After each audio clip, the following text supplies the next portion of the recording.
मावनानै जानो रोंब्ला बिगासे हायावनो बाख्रि बुङो। बिहामजो मोजां मोनब्ला मैथा ओंख्रिब्लाबो मिलौलायो।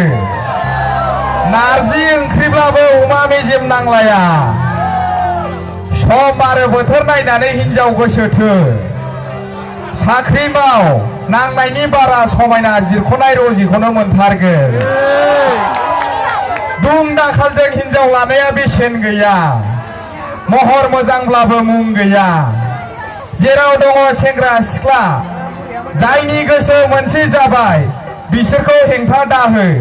गावसोरसो दंसै बेयाव, बुलायबाबो थैलायबाबो गावसोरनि खाफालसै। सेवालि बिबार बायदि दाजा, फाप नांगोन माने बारलाय सिरिलाय दाजा आरो गारलाय गोसोलाय दाजा। बेनि सोलाय नों जा दैमु दैनि निजोरा, जेराव मोनगोन गोथार बेरा।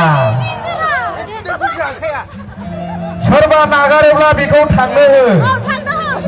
बैफोरबायदि गोबां फैगोन थांगोन, रावबो नोंनि असे नङा। जायफोरा नोंनि जोनोमगिरि बिमा बिफानि समान नङा।